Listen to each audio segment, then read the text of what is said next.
எண்ணெய் வளமுள்ள தென் அமெரிக்க நாடான வெனிசுலாவில் அரசியல் நெருக்கடி முடிவுக்கான நம்பிக்கையே இல்லாமல் தொடர்கிறது. வெனிசுலாவில் நடந்த அதிபர் தேர்தலை அடுத்து இரண்டாவது முறையாக நிக்கோலஸ் மடுரோ அதிபராக பதவியேற்றுக் கொண்டதும், இதையடுத்து எதிர்க்கட்சித் தலைவர் கெய்டோ தன்னை தற்காலிக அதிபராக பிரகடனப்படுத்திக் கொண்டதும், America, Britain, Canada, France, Germany உட்பட மேற்கத்திய நாடுகளும் சில தென் அமெரிக்க நாடுகளும் கெய்டோவிற்கு ஆதரவு தெரிவித்ததும், ரஷ்யா, சீனா, துருக்கி ஆகிய நாடுகள் மடுரோவிற்கு ஆதரவு தெரிவித்ததும், மேற்கத்திய நாடுகள் நிக்கோலஸ் மடுரோ பதவி விலக வேண்டும் என்று கோரிக்கை விடுத்ததும், கெய்டோவின் தலைமையில் போராட்டங்கள் தொடர்ந்து நடைபெற்றதும், அமெரிக்கா அனுப்பி வைத்த மனிதாபிமான உதவி வெனிசுலா, கொலம்பியா எல்லையில் நாட்டிற்குள் அனுமதிக்கப்படாமல் நிறுத்தி வைக்கப்பட்டதும், அமெரிக்க அதிபர் டிரம்புக்கும் அதிபர் நிக்கோலஸ் மடுரோவுக்கும் இடையேயான சொற்போரும் சமீபத்திய நிகழ்வுகளின் பட்டியலாகும். ஆனால் தற்போதுள்ள பிரச்சினை வித்தியாசமானதாகும். நாட்டு மக்கள் அரசியல் நெருக்கடியை சந்தித்து வரும் அதே வேளையில் தற்போது நாடு தழுவிய மின்வெட்டினை சந்திக்க வேண்டியுள்ளது. நாட்டின் பல பகுதிகளுக்கு மின்சாரத்தை வழங்கும் மிகப்பெரிய புனல் மின் நிலையத்தில் ஏற்பட்டிருக்கும் பிரச்சினைகளின் காரணமாக மின்வெட்டு ஏற்பட்டிருப்பதாக செய்திகள் தெரிவிக்கின்றன. வெனிசுலா எண்ணெய் வளம் கொண்ட நாடு என்றாலும் தனது மின் தேவைகளுக்கு இந்நாடு புனல் மின் நிலையங்களின் கட்டமைப்பையே நம்பியுள்ளது. பல ஆண்டுகளாக தேவைக்கு ஏற்றாற்போல் இத்துறையில் முதலீடுகள் செய்யப்படாததால் சமீப காலமாக மின்வெட்டு இந்நாட்டில் வழக்கமாகியுள்ளது.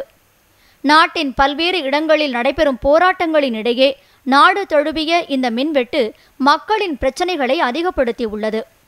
மின்வெட்டின் காரணமாக அலுவலகங்களும் பள்ளிகளும் மூடப்பட்டிருப்பதோடு மருத்துவமனைகளில் சிகிச்சை அளிக்கப்படுவதற்கு மின்வெட்டு பெரும் தடையாக உள்ளது.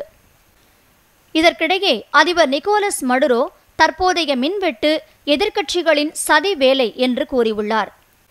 வெனிசுலாவிற்கு எதிரான சில நாடுகள் மின்சக்தி சார்ந்த ஏகாதிபத்திய போரை தொடுத்து வருவதாக நிக்கோலஸ் அரசு குற்றம் சாட்டியுள்ளது. இதற்கு பதிலடி தந்துள்ள எதிர்க்கட்சித் தலைவர் கெய்டோ, நாட்டில் ஆட்சியில் உள்ள ஊழல் மற்றும் திறமையற்ற அரசு நாட்டை இருளில் மூழ்கடித்திருப்பதாக கூறியுள்ளார். சில நாட்களுக்கு முன்பு தனது நிலைப்பாட்டிற்கு ஆதரவு கோருவதற்காக அண்டை நாடுகளுக்கு சென்ற எதிர்க்கட்சித் தலைவர் கெய்டோ தாய்நாடு திரும்பியுள்ள நிலையில் போராட்டங்கள் தீவிரமடைந்தால் அவர் கைது செய்யப்பட வேண்டிய நிலை ஏற்படலாம் என்றும் சில அரசியல் ஆய்வாளர்கள் கருத்து தெரிவித்துள்ளனர். இதற்கிடையே வெனிசுலாவின் அரசியல் நெருக்கடி குறித்து கருத்து தெரிவித்துள்ள வெனிசுலாவிற்கான அமெரிக்க பிரதிநிதி எலியட் அப்ராம்ஸ், ஜனநாயகமுள்ள வெனிசுலாவை கட்டமைப்பதில் அதிபர் நிக்கோலஸ் மடுரோவுக்கு எந்த பங்கும் இல்லை என்றார். எனினும் மடுரோவின் எதிர்கால பங்களிப்பு குறித்து முடிவு செய்ய வேண்டியது வெனிசுலாவின் மக்கள்தான் என்றார் அவர். தற்போதைய செய்திகளின்படி வெனிசுலாவில் உள்ள ஜெர்மன் தூதரை வெளியேறுமாறு அதிபர் நிக்கோலஸ் மடுரோ உத்தரவிட்டுள்ளார். இது தொடர்பாக வெனிசுலா அரசு விடுத்துள்ள அறிக்கையில் ஜெர்மன் தூதர் டேனியல் கிரைனர் வெனிசுலாவின் உள்நாட்டு விவகாரங்களில் தலையிடுவதாக குற்றம் சாட்டப்பட்டுள்ளது. மேலும் எதிர்க்கட்சித் தலைவர் கெய்டோ இணைந்து நாட்டிற்கு எதிராக செயல்படுவதாகவும் குறிப்பிடப்பட்டுள்ளது. வெனிசுலாவின் அதிபர் பதவிக்கான போட்டி அமெரிக்கா உட்பட நட்பு நாடுகளின் நிலைப்பாடு, ரஷ்யா, சீனா, துருக்கி ஆகிய நாடுகளின் வேறுபட்ட கருத்து, மனிதாபிமான பிரச்சினை, புதிய தேர்தலுக்கான கோரிக்கை, தற்போது மின்வெட்டின் விளைவுகள் என்று வெனிசுலாவின் முன் உள்ள பிரச்சினைகள் ஏராளம். இவற்றுக்கான தீர்வு எப்போது, எப்படி என்பதுதான் அடுத்த கேள்வி.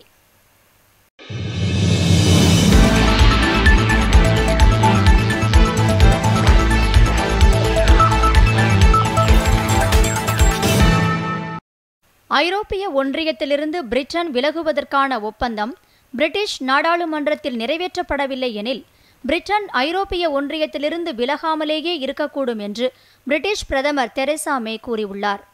ஒப்பந்தத்தின் மீது நாடாளுமன்றத்தில் வரும் செவ்வாயன்று வாக்கெடுப்பு நடைபெறும் சூழலில் பிரதமரின் இந்த கருத்து முக்கியத்துவம் பெறுகிறது. இந்த ஒப்பந்தத்தை நாடாளுமன்ற உறுப்பினர்கள் ஆதரித்தால் பிரிட்டன் ஐரோப்பிய ஒன்றியத்தை விட்டு விலகும். ஒப்பந்தம் நிராகரிக்கப்பட்டால் என்ன நடக்கும் என்பது எவருக்குமே தெரியாது என்றார் பிரதமர். ஐரோப்பிய ஒன்றியத்திலிருந்து பிரிட்டன் விலகாமலேயே இருப்பதற்கான சாத்தியக்கூறுகள் இருப்பதாகவும் அவர் கூறினார். இதற்கிடையே ஐரோப்பிய ஒன்றியத்தோடு பிரதமர் இது குறித்து நடத்தும் பேச்சுவார்த்தைகளில் இவ்வார இறுதியில் நேர்மறையான தாக்கம் இருக்கக்கூடும் என்று பிரிட்டிஷ் வெளியுறவுத்துறை அமைச்சர் ஜெரேமி ஹண்ட் கூறியுள்ளார். கிளாஸ்கோவில் பேசிய அவர், பேச்சுவார்த்தைகள் விரிவாக இருப்பதற்கான வாய்ப்புகள் இருப்பதாகவும் இரு தரப்பினரும் இதில் ஆர்வம் காட்டுவதாகவும் தெரிவித்தார். ஐரோப்பிய ஒன்றியத்திலிருந்து பிரிட்டன் விலகுவதற்கான மார்ச் 29 காலக்கெடு நெருங்கி வரும் இத்தருணத்தில் இதற்கென நடத்தப்பட்ட கருத்தறியும் வாக்கெடுப்பு, அதைத் தொடர்ந்து பல சுற்று பேச்சுக்களுக்கு பிறகு ஐரோப்பிய ஒன்றியத்துக்கும் பிரிட்டனுக்கும் இடையேயான வரைவு ஒப்பந்தம், பிரிட்டனின் கட்டுப்பாட்டில் உள்ள வடக்கு அயர்லாந்தின் சர்ச்சைக்குரிய நிலை, நாடாளுமன்றத்தில் ஒப்பந்தத்திற்கான வாக்கெடுப்பில் பிரதமர் மே சந்தித்த தோல்வி, ஐரோப்பிய ஒன்றியத்துடன் மீண்டும் பேச்சுவார்த்தைகள், மீண்டும் ஒரு வாக்கெடுப்பு என்று நிகழ்வுகளின் நீண்ட பட்டியலை கொண்டது பிரெக்சிட் பிரச்சினை. வரும் செவ்வாயன்று நாடாளுமன்றத்தில் வாக்கெடுப்பு நடைபெறும் போது இதற்கு தீர்வு காணப்படுமா? ஐரோப்பிய ஒன்றியத்திலிருந்து பிரிட்டன் ஒப்பந்தத்துடன் விலகுமா? ஒப்பந்தம் இல்லாமலேயே விலகுமா? பிரிட்டன் ஐரோப்பிய ஒன்றியத்திலிருந்து விலகாமலேயே இருந்து விடுமா? இப்பிரச்சனையில் இரண்டாவது கருத்தறியும் வாக்கெடுப்பு நடைபெறுமா? இவை எல்லாவற்றுக்கும் இடையே பிரதமர் மே தலைமையிலான அரசு எதுபோன்ற நெருக்கடியை சந்திக்கும்? பிரதமர் மேயின் அரசியல் எதிர்காலம் என்ன என்ற அத்தனை கேள்விகளுக்கும் இந்த மார்ச் மாதம் விடை தரும் என்றே எதிர்பார்க்கலாம்.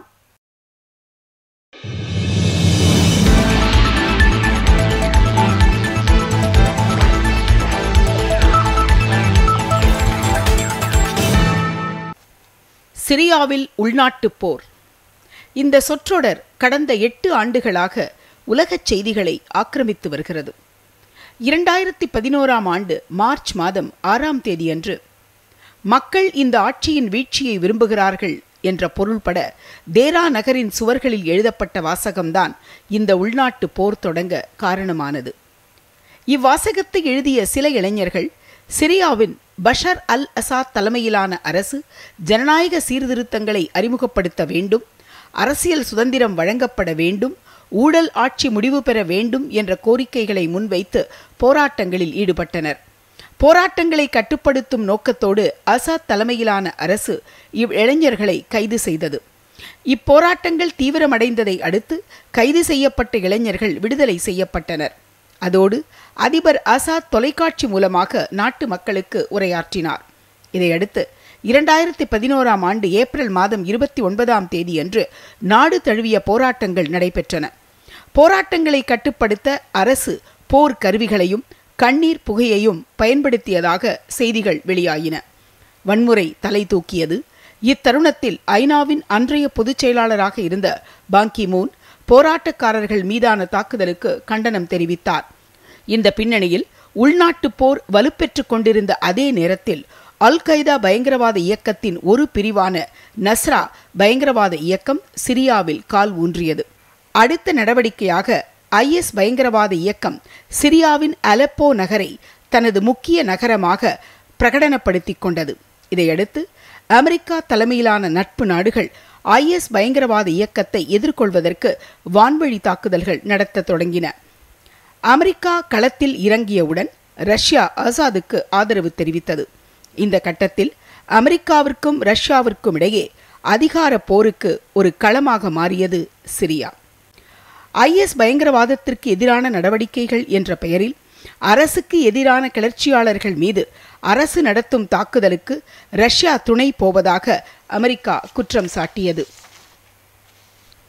இதற்கிடையே அரசு படைகள் நடத்தியதாக கூறப்படும் இரசாயன தாக்குதலில் அப்பாவி பொதுமக்கள் கொல்லப்பட்டதாக கூறி அதற்கு பதிலடியாக அமெரிக்கா சிரியா அரசின் நிலைகள் மீது தாக்குதல் நடத்தியது. இந்த பின்னணியில் அலெப்போ, ராக்கா, கவுதா, இட்லிப் ஆகிய முக்கிய நகரங்களில் IS பயங்கரவாத இயக்கத்தை சேர்ந்தவர்களை அங்கிருந்து வெளியேற்றும் நடவடிக்கைகள் தீவிரப்படுத்தப்பட்டன. இந்நிலையில் IS பயங்கரவாத இயக்கத்தின் நடவடிக்கைகள் கிட்டத்தட்ட முடிவுக்கு வரும் நிலையில் அமெரிக்க அதிபர் ட்ரம்ப் சிரியாவில் இருந்து அமெரிக்க படைகளை விலக்கிக் கொள்வதாக அறிவித்தார். நிலைமை இப்படி இருக்க சிரியாவில் 8 வருடகால உள்நாட்டு போரின் பல்வேறு காலகட்டங்களில் சம்பந்தப்பட்ட நாடுகளுக்கு இடையேயான பேச்சுவார்த்தைகள், எதிர்க்கட்சிகள் கலந்து கொண்ட கூட்டங்கள், சிரியாவிற்கான ஐநா தூதர் தலைமையிலான முயற்சிகள், ஐநா பாதுகாப்பு சபை தீர்மானங்கள் என்று பல்வேறு தளங்களில் சிரியாவின் உள்நாட்டு போருக்கு அரசியல் தீர்வு காணும் முயற்சிகள் மேற்கொள்ளப்பட்டன. ஆனால் அவை அனைத்தும் பல்வேறு கட்டங்களில் தொய்வடைந்தன, கைவிடப்பட்டன அல்லது தோல்வி போன்ற நிலையை சந்தித்தன. மொத்தத்தில் சிரியாவின் உள்நாட்டுப் போர், எதிர்க்கட்சிகளின் நிலைப்பாடு, கிளர்ச்சியாளர்களின் கோரிக்கைகள், இருபெரும் அந்நிய சக்திகளின் தலையீடு, ஐநாவின் மத்தியஸ்த போக்கு, அனைத்திற்கும் மேலாக இந்த உள்நாட்டுப் போரில் உயிரிழந்த பல லட்சக்கணக்கான மக்களின் குடும்பங்கள், தற்போது பாதிக்கப்பட்ட பகுதிகளில் வாழும் மக்களின் மனிதாபிமான பிரச்சினை என்று சிரியா சம்பந்தப்பட்ட விவகாரங்கள் நீண்டு கொண்டே செல்கின்றன. IS பயங்கரவாத இயக்கம் சிரியாவில் இருந்து முழுமையாக வேரறுக்கப்பட்டது என்கின்ற நிலை தற்போது முன்வைக்கப்படுகிறது என்றாலும், இந்த இயக்கத்தினர் தற்போதைக்கு தங்களது நடவடிக்கைகளை கட்டுப்படுத்தி கொண்டு மீண்டும் தலை தூக்க முயற்சிப்பார்களா, அல்லது 8 ஆண்டு காலமாக பல துன்பங்களை சந்தித்து வரும் சிரியாவில் வாழும் மக்களுக்கு நிரந்தர அமைதி கிடைக்குமா? சிரியாவில் இருந்து குடிபெயர்ந்து சென்றிருக்கும் லட்சக்கணக்கான மக்கள் தாய்நாட்டிற்கு திரும்புவார்களா? சிரியாவில் அனைத்து பிரச்சினைகளுக்கும் அரசியல் தீர்வு காணப்பட்டு அந்நாடு புனரமைப்பிற்கு தயாராகுமா என்பது கேள்விக்குறியாகவே உள்ளது.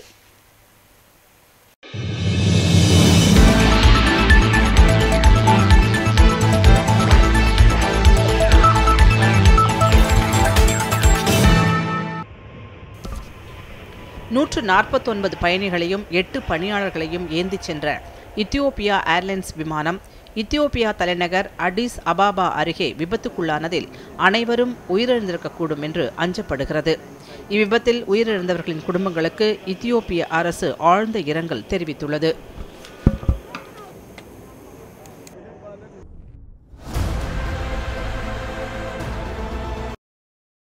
வடகொரியா தனது ஏவுகணை தளத்தை சீரமைத்து வருவதற்கு அமெரிக்க அதிபர் டொனால்ட் ட்ரம்ப் கடும் கண்டனம் தெரிவித்துள்ளார்.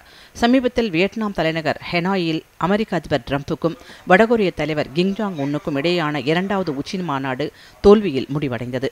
பொருளாதாரம் மற்றும் அணு ஆயுத குறைப்பு குறித்த விவகாரத்தில் எந்த உடன்பாடும் எட்டப்படவில்லை. இதையடுத்து தற்போது வடகொரியாவில் உள்ள நீண்ட தொலைவில் சென்று தாக்கும் ஏவுகணை வகைக்கென அமைக்கப்பட்ட சோஹோ ஏவுதளம் மீண்டும் புனரமைக்கப்படுகிறது. இதுகுறித்து கருத்து தெரிவித்த அதிபர் ட்ரம்ப் தொடர்ந்து வடகொரியாவின் செயல்பாடுகளை கண்காணித்து வருவதாக கூறினார். மேலும் ஏவுகணை சோதனை நடத்த வடகொரியா தயாராகி வருகிறது என்ற செய்தி அமெரிக்க அதிபரை பெரும் ஏமாற்றத்திற்கு உள்ளாகியிருப்பதாகவும் செய்திகள் வெளியாகியுள்ளன.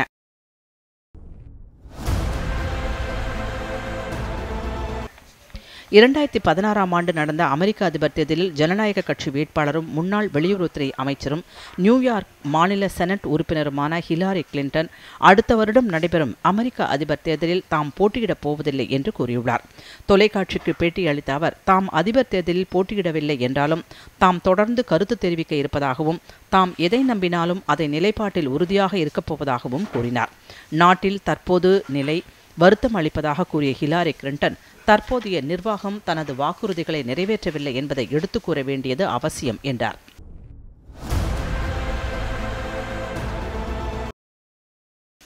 அமெரிக்கா மெக்சிகோ எல்லையில் சுவர் எழுப்புவதற்கான நிதி ஆதாரத்திற்கென அமெரிக்க அதிபர் டொனால்ட் ட்ரம்ப் பிரகடனப்படுத்தியுள்ள அவசர சட்டத்திற்கு தாம் ஆதரவு அளிக்கப் போவதில்லை என்று குடியரசுக் கட்சியைச் சேர்ந்த செனட் உறுப்பினர் ரான் பால் கூறியிருக்கிறார். இந்த சுவர் எழுப்புவதற்கு தேவைப்படும் நிதி ஆதாரத்திற்கு எதிராக இவர் வாக்களிக்கக்கூடும் என்று தெரிகிறது. அமெரிக்க அதிபர் டொனால்ட் ட்ரம்பின் தேர்தல் பிரச்சார முன்னாள் பொறுப்பாளர் பால் மோன்ஃபர்டுக்கு 4 ஆண்டு கால சிறை தண்டனை விதித்து வெர்ஜீனியா மாகாணம் அலெக்சாண்ட்ரியாவில் உள்ள நீதிமன்றம் தீர்ப்பளித்துள்ளது. நிதி மற்றும் வங்கி மோசடி வழக்கில் இவருக்கு தண்டனை வழங்கப்பட்டுள்ளது.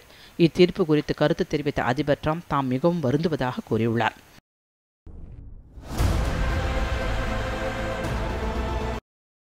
இந்தியாவிற்கு எதிராக அமெரிக்கா தயாரிப்பில் உருவான F-16 ரக விமானங்களை பாகிஸ்தான் பயன்படுத்தியதை உன்னிப்பாக கவனித்து வருவதாக அமெரிக்கா கூறியுள்ளது. இதுகுறித்து பேசிய வெள்ளை மாளிகையின் செய்தி தொடர்பாளர் பேசுகையில் F-16 ரக விமானங்களை பயன்படுத்துவதில் பாகிஸ்தான் ஒப்பந்த விதிமீறலில் ஈடுபட்டதா என்று அமெரிக்கா ஆராய்ந்து வருவதாக தெரிவித்துள்ளார்.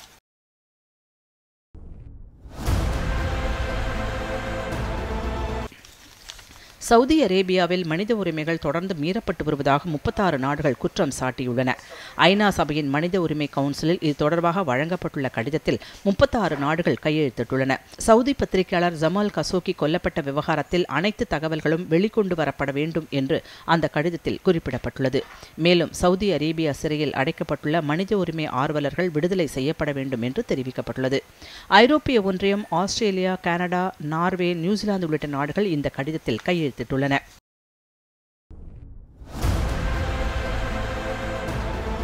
பிரான்சில் சமீபத்தில் அரசின் கொள்கைகளுக்கு எதிர்ப்பு தெரிவிக்கும் வகையில் நடந்த மஞ்சள் சட்டை போராட்டங்களின் போது அரசின் காவல்துறை செயல்பாடுகள் குறித்து முழு அளவிலான விசாரணை நடத்தப்பட வேண்டும் என்று ஐநா மனித உரிமை ஆணையத்தின் தலைவர் மிஷேல் ப்ளோஷல் கூறியிருக்கிறார். இந்த போராட்டங்களை கட்டுப்படுத்த அரசு ரப்பர் குண்டுகள், கையெறி குண்டுகள் மற்றும் கண்ணீர் புகை ஆகியவற்றை பயன்படுத்திய போது மனித உரிமைகள் மீறப்பட்டதாக வந்த செய்திகளை அடுத்து அவர் இவ்வாறு கூறியுள்ளார்.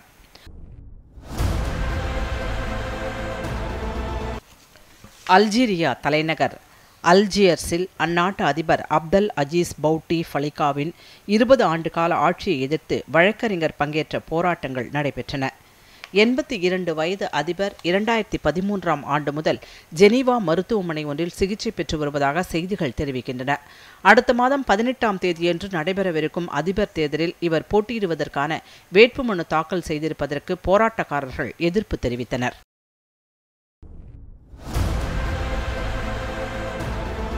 கென்யாவில் விமான சேவைத்துறையில் வேலை நிறுத்தத்தை அடுத்து நெய்ரோபி விமான நிலையத்தில் விமான சேவைகள் பெரிதும் பாதிக்கப்பட்டன. பணி ஒப்பந்தங்கள் மற்றும் பணி பாதுகாப்பு கோரி விமானத்துறை பணியாளர்கள் கென்யாவில் வேலை நிறுத்தத்தில் ஈடுபட்டுள்ளனர். இதனால் நெய்ரோபியின் ஜோமோ கென்யோட்டா சர்வதேச விமான நிலையத்தில் விமான சேவைகள் மீண்டும் தொடங்குவதற்காக பயணிகள் காத்திருக்க வேண்டிய நிலை ஏற்பட்டது.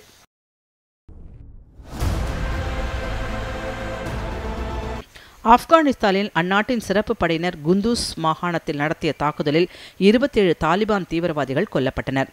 இரு தரப்பினருக்கும் இடையே கடும் துப்பாக்கிச் சண்டைக்கு பிறகு சோதனைச் சாவடி அரசு படைகளின் கட்டுப்பாட்டிற்குள் கொண்டுவரப்பட்டது.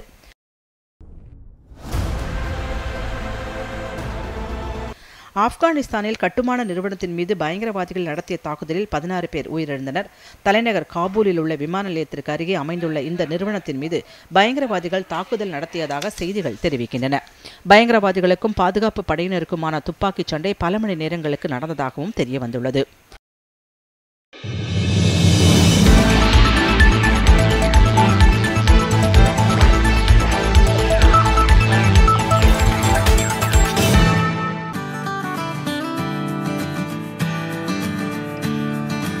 வடக்கு ஐரோப்பாவில் உள்ள ஒரு சிறு நாடாக விளங்குகிறது லாட்வியா. சுமார் 20 லட்சம் மக்கள் மட்டுமே வாழும் சிறிய நாடாக இருந்த போதிலும் வளர்ச்சியை பொறுத்தவரை லாட்வியா ஐநாவின் மதிப்பீட்டின்படி மிகவும் வளர்ந்த நாடாகும்.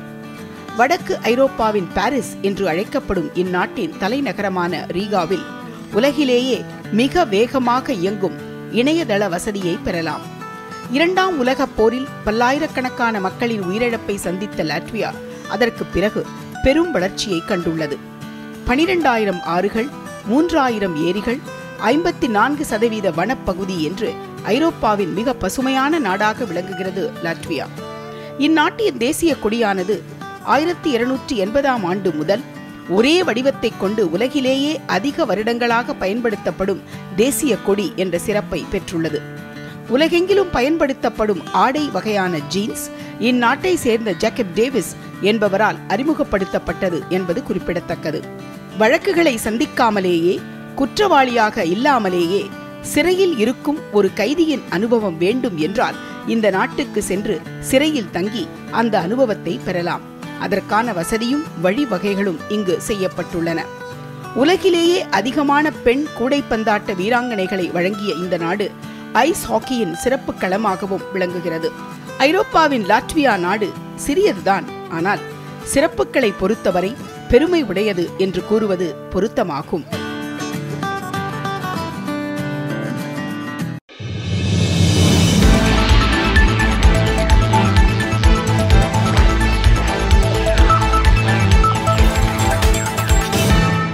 அமெரிக்காவின் அலபாமாவில் வீசிய சூறைக்காற்றில் சிக்கி 23 பேர் உயிரிழந்தனர். இந்த சூறைக்காற்று இப்பகுதியில் பெரும் பாதிப்பை ஏற்படுத்தியது. மின்சார இணைப்பு துண்டிக்கப்பட்டதோடு 40,000க்கும் மேற்பட்ட வீடுகள் சேதமடைந்ததாக செய்திகள் தெரிவிக்கின்றன. சர்வதேச விண்வெளி ஆய்வு நிலையத்திலிருந்து ஸ்பேஸ் எக்ஸ் விடுபட்டு பூமிக்கு தனது பயணத்தை தொடங்கியுள்ளதாக நாசா விண்வெளி ஆய்வு நிறுவனம் தெரிவித்துள்ளது. விண்வெளிக்கு மனிதர்களை அனுப்பும் சோதனையில் ஒரு கட்டமாக இந்த ஸ்பேஸ் எக்ஸ் க்ரூ டிராகன் பயணம் மேற்கொண்டு வருகிறது. 16 அடி உயரம் கொண்ட கேப்சூல் வடிவான இந்த ஓடம் ஆய்வுக்கு தேவையான கருவிகள் மற்றும் தேவையான பொருட்களையும் 5 நாள் பயணமாக சர்வதேச விண்வெளி ஆய்வகத்தில் கொண்டு சேர்த்தது. ரியோ டி ஜெனிரோ நகரில் ஆண்டுதோறும் நடைபெறும் சம்பா அணிவகுப்பு இந்த ஆண்டும் வழக்கமான உற்சாகம் குறையாமல் நடைபெற்றது. மழையையும் பொருட்படுத்தாமல் வண்ணமயமான ஆடைகளுடன் மாணவர்களும் இளைஞர்களும் இந்த அணிவகுப்பில் உற்சாகமாக கலந்து கொண்டனர். இத்தாலியில் நடைபெற்ற ஆரஞ்சு பழங்களை வீசும் திருவிழாவில் ஏராளமானோர் ஆர்வமுடன் கலந்து கொண்டனர். இத்தாலியின் இவ்ரியா நகரில் ஆண்டுதோறும் பாரம்பரிய திருவிழா நடைபெறும். 12ஆம் நூற்றாண்டு முதல் நடைபெற்று வரும் இந்த திருவிழாவில் ஆரஞ்சு பழங்களை ஒருவர் மீது ஒருவர் வீசினர். இதற்காக 500 டன் ஆரஞ்சு பழங்கள் சிசிலி நகரிலிருந்து கொண்டு வரப்பட்டன. மெக்சிகோவில் உள்ள போப்போகோட்டோ பெட்லி எரிமலை வெடிக்கத் தொடங்குவதற்கான அறிகுறிகள் காணப்படுகின்றன. சிறிய அளவிலான புகை எரிமலையை விட்டு வெளியேற தொடங்கியுள்ளது. 17,800 அடி உயரமுள்ள இந்த எரிமலை மெக்சிகோவின் 2வது உயரமான மலை மற்றும் வட அமெரிக்காவின் 5வது உயரமான சிகரமாகும். பிரேசில் நாட்டில் ரியோ டி ஜெனிரோ நகரில் வளர்ப்பு பிராணிகளுக்கான அணிவகுப்பு நடைபெற்றது. ஆண்டுதோறும் நடைபெறும் இந்நிகழ்ச்சியில் பல்வேறு வகையிலான நாய்கள் கலந்து கொண்டன. அணிவகுப்பில் கலந்து கொண்ட நாய்களுக்கு தேவதைகள் போன்ற ஆடை அலங்காரம் செய்யப்பட்டிருந்தது. ஹாங்காங் நகரில் ஃபார்முலா இ என்ற கருத்தை மையமாக வைத்து மிகச்சிறிய பொம்மை ரக கார்கள் தெருவில் வேகமாக இயங்கும் போட்டி நடத்தப்பட்டது. இதில் மிகச்சிறிய பொம்மை ரக கார்கள் ஒன்றை ஒன்று முந்திக்கொண்டு பேருந்துகள், லாரிகள் பொதுமக்களிடையே புகுந்து வேகமாக கடந்து சென்றது அனைவரையும் ஆச்சரியத்தில் ஆழ்த்தியது.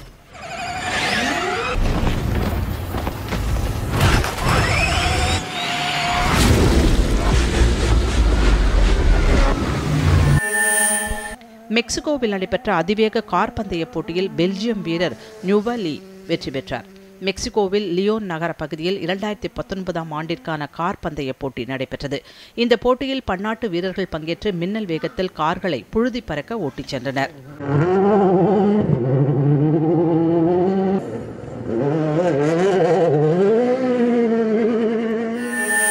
உலகில் பெருமூளை பாதிப்பு ஏற்பட்டவர்களை பார்த்திருக்கிறோம். சுயசரிதை எழுதுபவர்களையும் கண்டிருக்கிறோம்.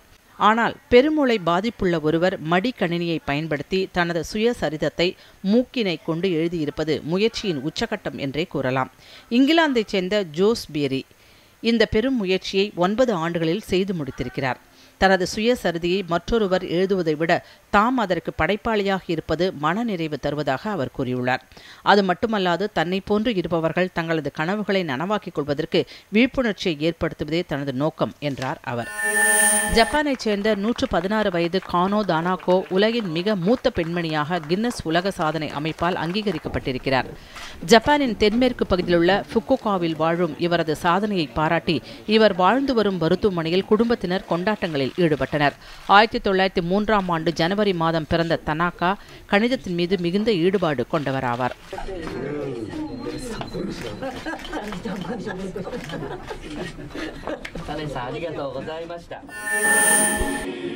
உலகெங்கிலும் கத்தோலிக்க மக்கள் பின்பற்றும் லென்ட் காலத்தையொட்டி போப் பெருந்தகை செய்தி வெளியிட்டுள்ளார்.